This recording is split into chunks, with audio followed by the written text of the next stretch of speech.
Boa noite a todos. Boa noite.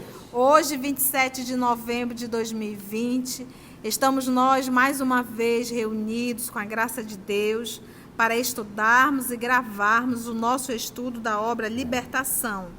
Hoje nós vamos iniciar um novo capítulo, o capítulo 8, intitulado Inesperada Intercessão. Recordando que nós vamos hoje, esse livro, ele nos apresentou a licantropia, nos apresentou os ovoides, e agora nós vamos conhecer nesse capítulo os dragões.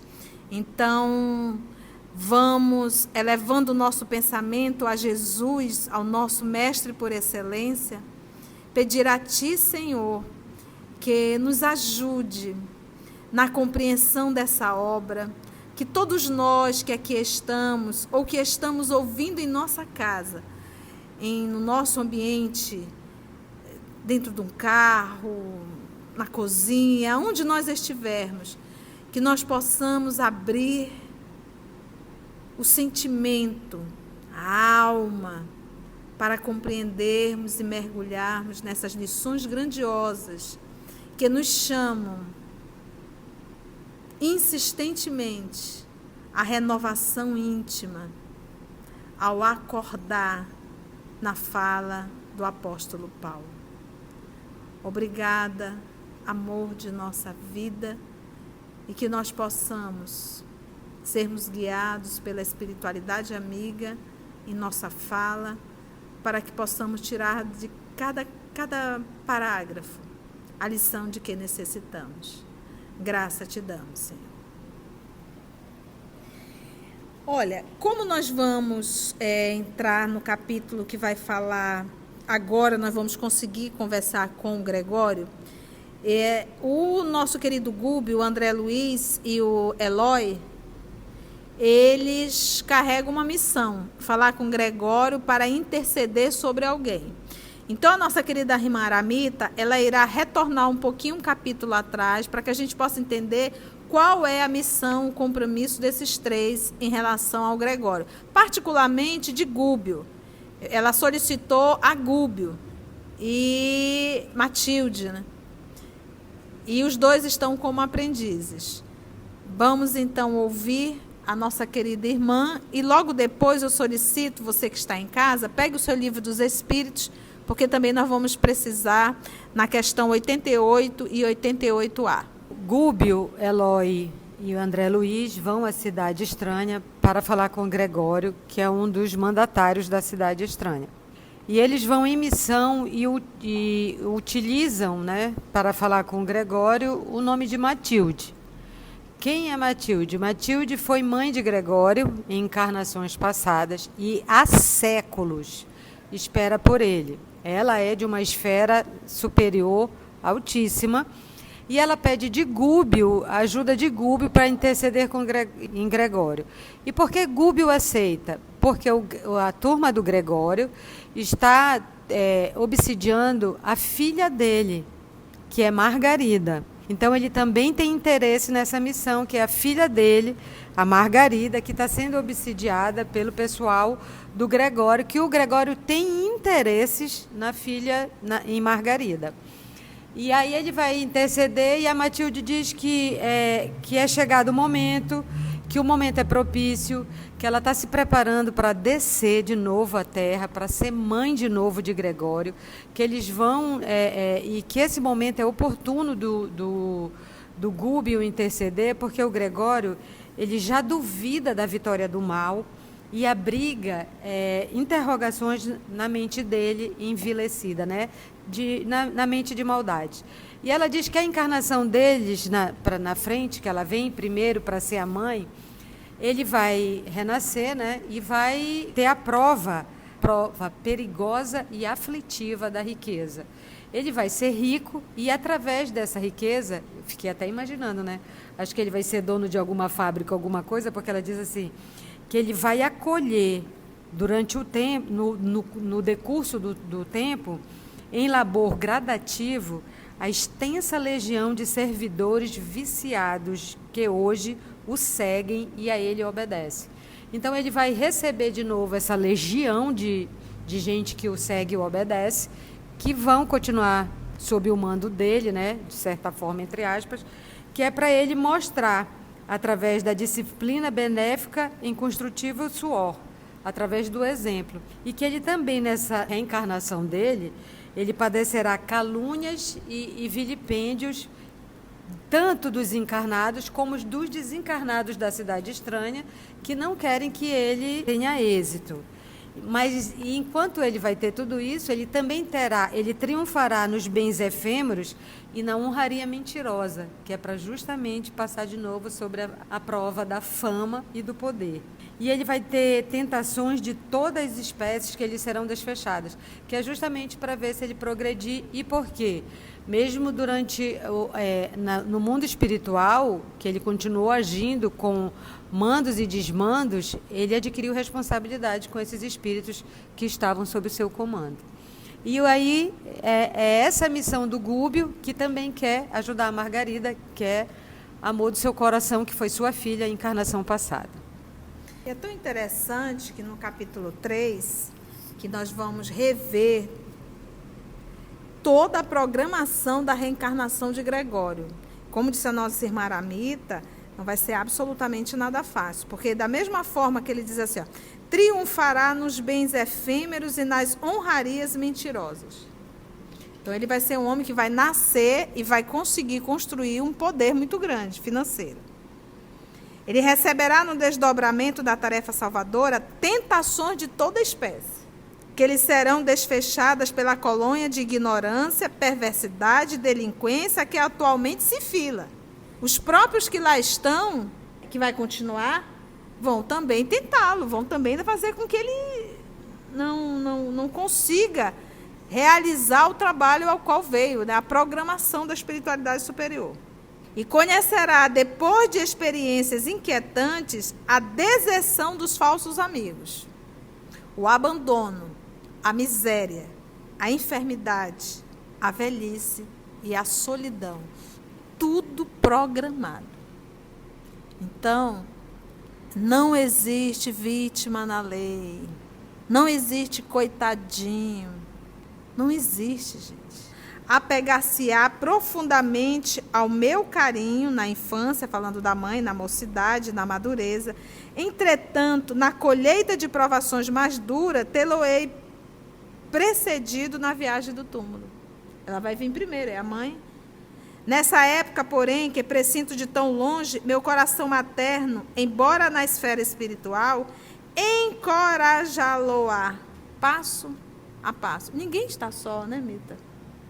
Na direção do esperado triunfo. Então, essa é a programação da reencarnação de Gregório. Pergunta, se ele tivesse seguido o caminho do bem desde o início, era necessário uma programação tão áspera desse jeito? Não era. Então, isso nos falta compreender, nós espíritas, que o passado eu não posso mexer. O presente está nas minhas mãos. E o futuro também. Então, as programações das próximas reencarnações estará pautada e tendo como base a minha encarnação de hoje. Se eu aprontei, que eu não deveria ter aprontado, eu vou ter que corrigir. Então, olha só o trabalho que a gente dá para a espiritualidade para organizar uma nova encarnação. Então, ninguém quer sofrer.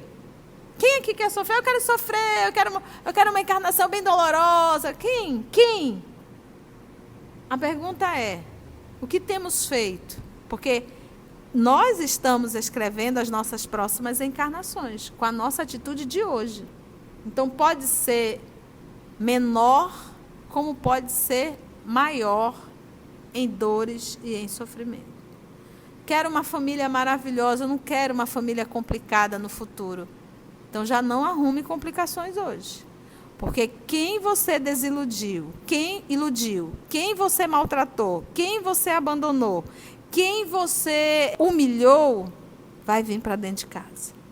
Vamos então para o livro dos Espíritos, Forma e Ubiquidade dos Espíritos, na questão 88 e 88A.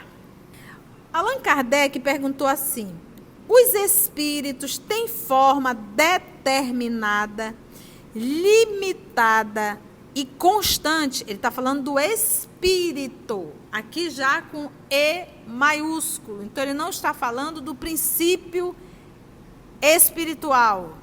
Lá no iniciozinho, ele está falando agora já é o Espírito. Então, os Espíritos têm forma determinada, limitada e constante. Ele diz, para vós, não. Para nós, sim. O Espírito é, se quiserdes, uma chama, um clarão ou uma centelha etérea. Ele perguntou se os Espíritos têm forma determinada. Ele diz que para nós, não. Para eles, sim. O Espírito é, se quiserdes, uma chama, um clarão ou uma centelha etérea.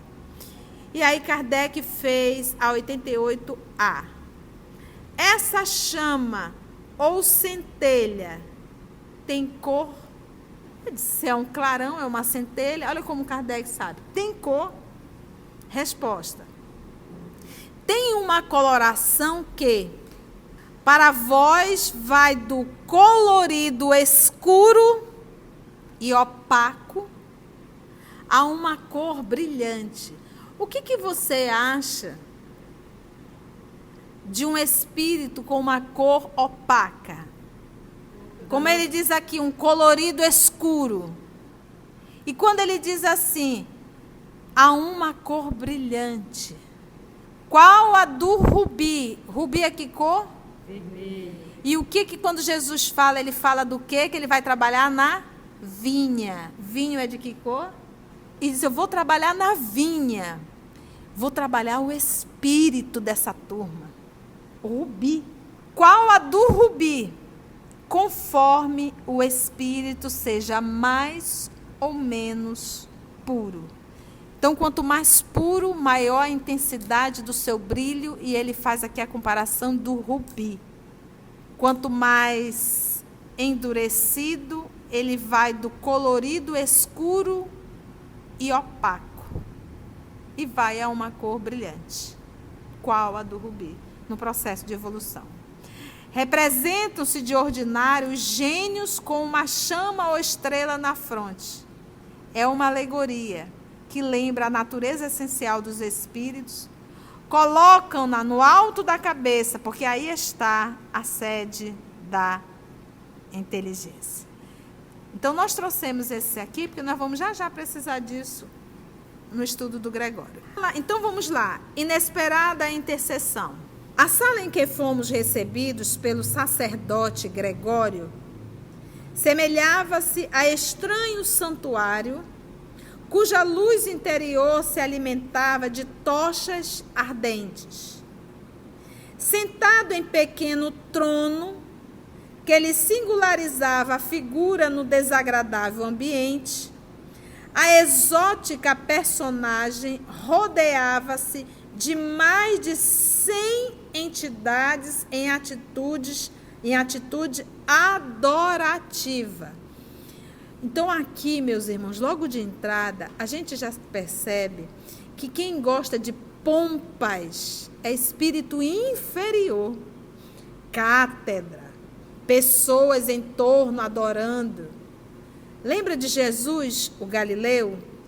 Andava descalço e a sua preferência para ensinar a boa nova era ao ar livre, ali no lago do Tiberíades.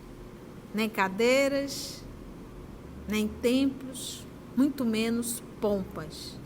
E eu aprendi em Espiritismo que o Espiritismo é o cristianismo redivivo, que o Espiritismo é o convite para revivermos o cristianismo na sua pureza. Será que temos feito isso? Nós estamos criando rituais dentro das instituições espíritas. Tem que compor a mesa, tem que sentar 10, 12 pessoas e faz todo aquele ritual. A gente não tem simplicidade. Eu não quero nem entrar no tema congresso. Caríssimos. perdendo totalmente o propósito que é reviver o cristianismo primitivo. Então, eu lendo isso daqui, eu disse, meu Deus, meu Pai. Eu fico pensando, para que o púlpito? Por que a gente tem que falar lá em cima? Por que no tablado? Será que não existia uma forma de enxergar melhor, mas que não fosse necessário eu estar a 8 metros, 7 metros, 4 metros acima? Se Jesus interagia e andava no meio da multidão, e todos conseguiam ouvir, ele inclusive se sentava na barca. Eu não sei de que mente parte, mas se nós espíritas não abrirmos os nossos olhos, nós não vamos reviver o cristianismo primitivo no espiritismo. Inclusive, nós idolatramos pessoas, tendo a capacidade de ficar em filas quilométricas. Então, temos que repensar no que temos feito. Olha só aqui, vamos prestar bem atenção nessa leitura. 100 entidades em atitudes adorativas. 2 áulicos, aqueles que pertencem a uma corte, né, nobres. 2 nobres, vamos colocar assim, extravagantemente vestidos. Pensa no exagero, porque se eu não consigo brilhar a minha luz, eu ponho purpurina em cima, que é para chamar a atenção. E é isso. Jesus precisava de uma cátedra para dizer que ele é o mestre? Não. Ele precisava de um templo para se posicionar? Não. Por quê? Porque ele é luz. Aí vai dizer, e nós? Não somos nós que falamos. Nós apenas replicamos, quem fala é Jesus. E a fala dele brilha. E os aplausos é para o Cristo. Não é para a pessoa, para o microfone que está a falar. Eu não vou ali defender uma tese particular que eu construí. Nós vamos apenas replicar a boa nova. Extravagantemente vestidos, manejavam grandes turíbulos. Turíbulos é exatamente aqueles aparelhos para incenso. Você já deve ter ido, que a pessoa fica balançando aquele trem para um lado, para o outro, saindo aquela fumacinha. Lá também tinha isso. Reminiscências. Extravagantemente vestidos, manejavam 2, entre esses 100, 2 grandes turíbulos, incensórios, tá? Em cujo bojo se consumiam substâncias perfumadas de violentas emanações. Que aí eu vou dar outra dica. Você vai aplicar um passe dentro da casa espírita, ou vai trabalhar e taca ali um perfume que nem Gregório aguenta.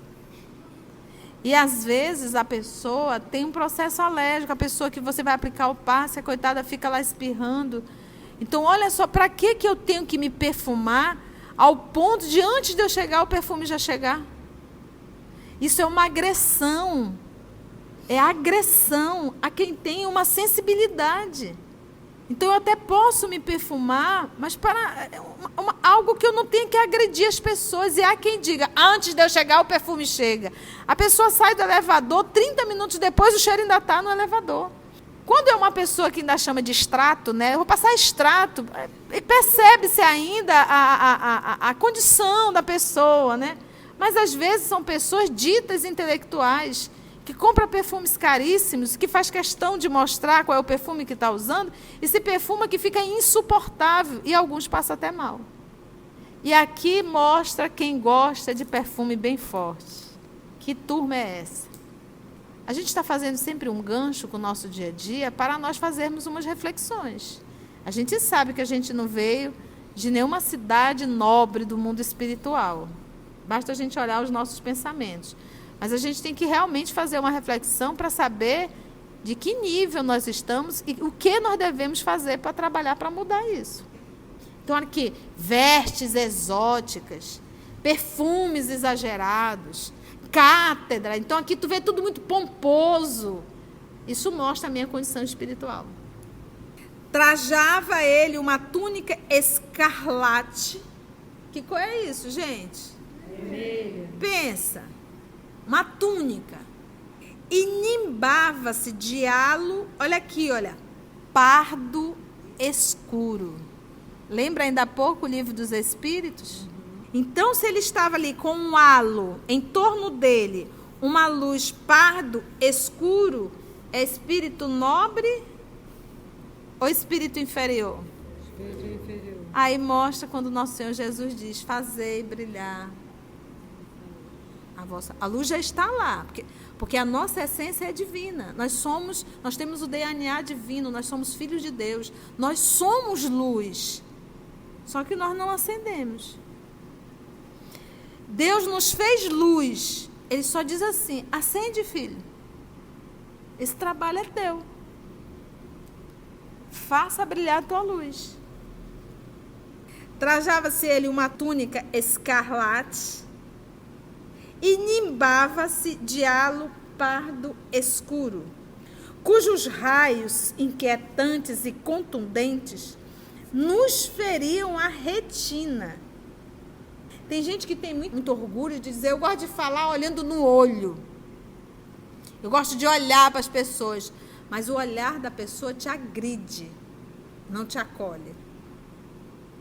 Não, eu quero olhar para você. Eu gosto de falar olhando e estar ali falando, contando. Chega, dói. Aí você muda de vista, a pessoa acha-se um máximo, mas não, é porque o olhar dela está doendo. Porque o olhar também fala. Então, olha só, cujos raios inquietantes e contundentes nos feriam a retina. Doía.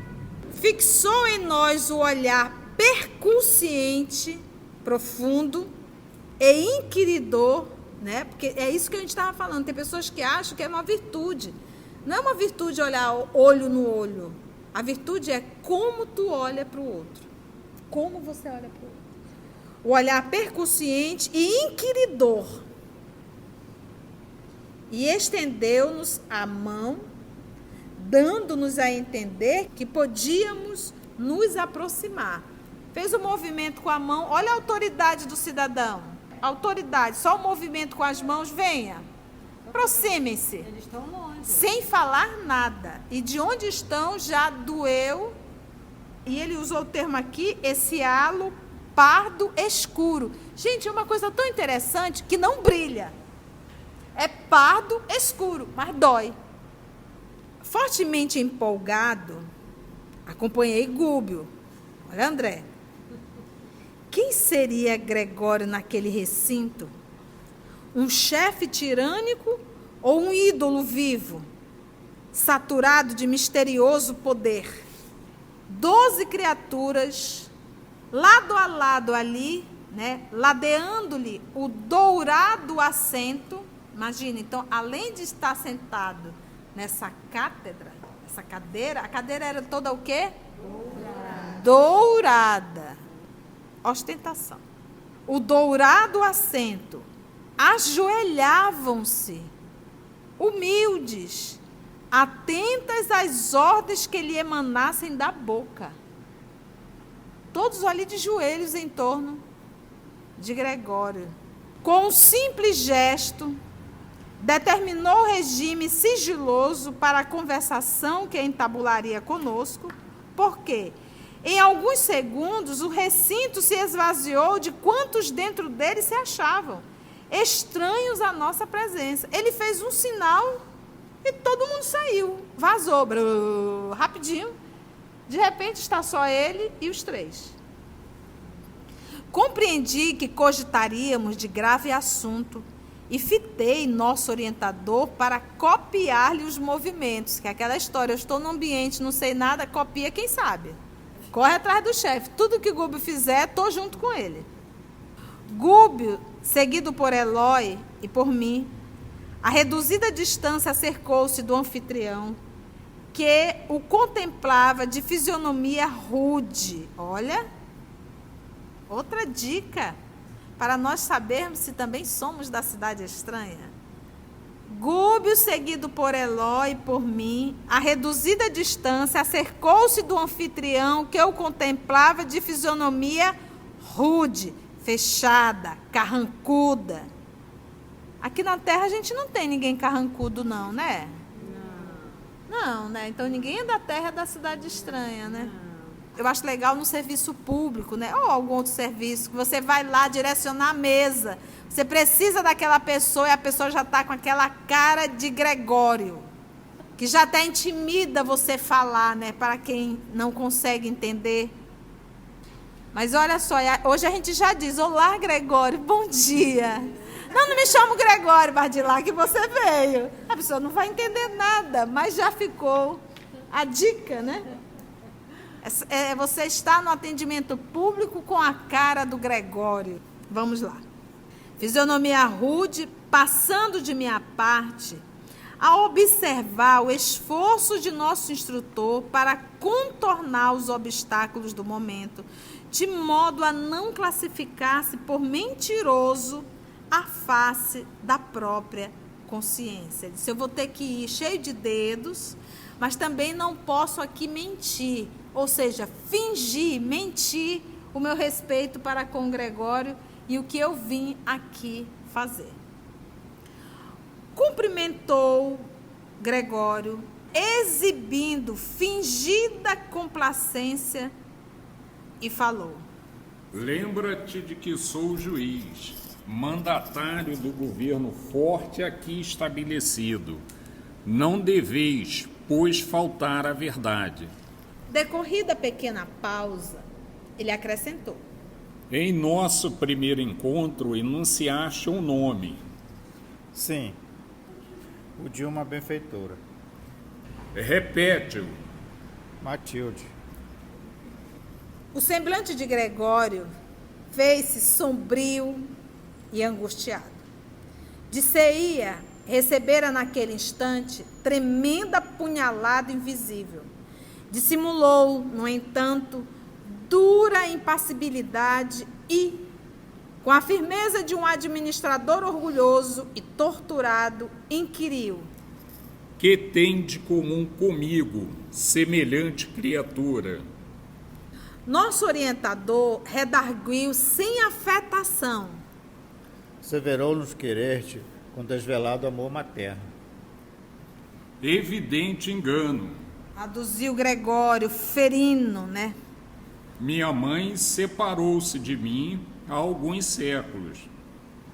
Ademais, ainda que me interessasse tal reencontro, estamos fundamentalmente divorciados um do outro. Ela serve ao cordeiro e eu sirvo aos dragões. Então aqui é mais uma informação. Então a gente percebe que a obra Libertação, ela vem, aquilo que eu sempre comento, nós comentamos, as obras de André Luiz, ela vem crescendo. Então, nesta obra aqui, ele vai falar da licantropia, vai falar dos ovoides e agora vai falar dos dragões. Então, gente, eu costumo dizer, falar de mundo espiritual depois das obras psicografadas por Chico é muito fácil, é só utilizar a imaginação. Mas aqui é falado dos dragões. E quem são? Então, ele colocou uma nota 18, é a nota do André, nota do autor espiritual. Quem são os dragões? Espíritos caídos no mal, desde eras primevas da criação planetária. Então, eles estão aí há milênios, desde o início.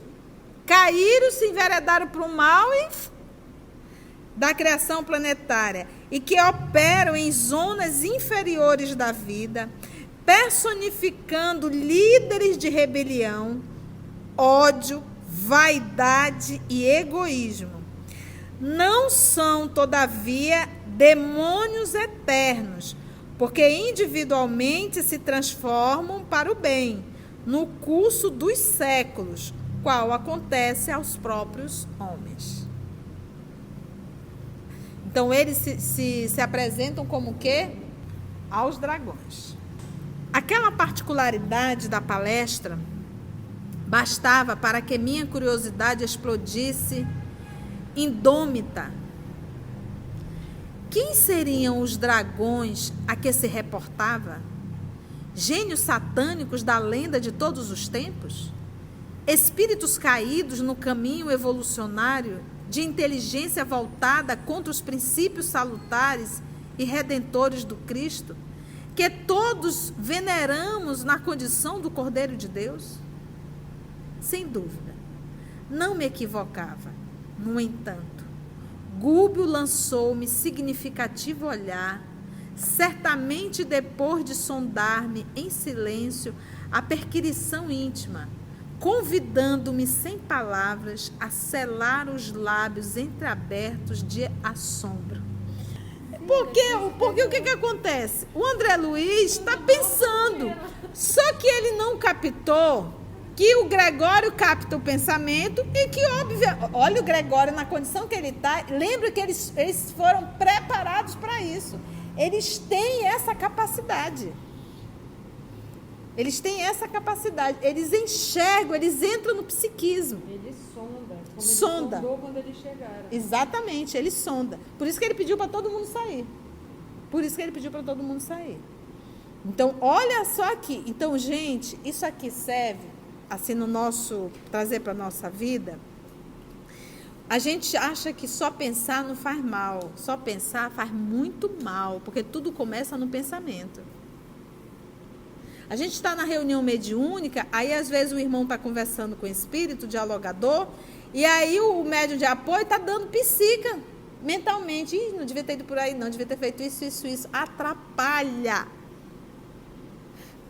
Porque ali, mas não é só ali. Ali a gente aprende que em todos os lugares alguém está vendo o nosso pensamento. O que eu penso reflete. Vamos lá conhecer mais. Aquela particularidade da palestra, então, bastava para que minha curiosidade explodisse. E aí o André decidiu fazer 1000 perguntas psíquicas. Da sinceridade dele. Nessa hora mudou tudo, né? Indomável. Indomável. Isso aí não tinha como eu parar. Mas, se ele não conseguiu, o Gúbio conseguiu. Só deu um olhão, fecha a boca. Tá de boca aberta por quê? O que é dragões? Calma teu coração. Indiscutivelmente, aquele instante não comportava a conversação de um aprendiz e devia destinar-se às manifestações conscientes e seguras de um mestre. Cenas do próximo capítulo. Vamos então envolver a nossa querida irmã Aramita para fazer a nossa prece de encerramento. Então foram muitas lições e nós vamos conhecer mais particularmente os dragões no nosso próximo estudo. Se você conseguiu ouvir até aqui, então você tem capacidade de deixar comentários aí no nosso canal. Deixa o seu comentário. Se você está gostando desse trabalho que nós fazemos assim, com tanto carinho, com tanto amor. Nós que estamos aqui, estamos vivendo todo o livro, as emoções. Isso nos traz muita alegria de estarmos aqui gravando. Então vamos envolver a nossa irmã Aramita para fazer a nossa prece de encerramento. Senhor Jesus, graças te damos pela oportunidade de estarmos aqui reunidos em teu nome e estudarmos essa obra que tanto nos orienta, tanto nos aconselha, tanto nos mostra os desdobramentos da vida espiritual. Ajuda-nos, Senhor, para que possamos compreender esses ensinamentos, para aplanarmos e ajeitarmos os nossos caminhos, as nossas decisões e os nossos pensamentos na caminhada evolutiva. Tu sabes dos nossos percalços, das nossas dificuldades, então ajuda cada um de nós aqui presente a termos bom ânimo, boa vontade e não esquecermos que Tu estás conosco desde o início dos tempos até o fim deles. Que assim seja.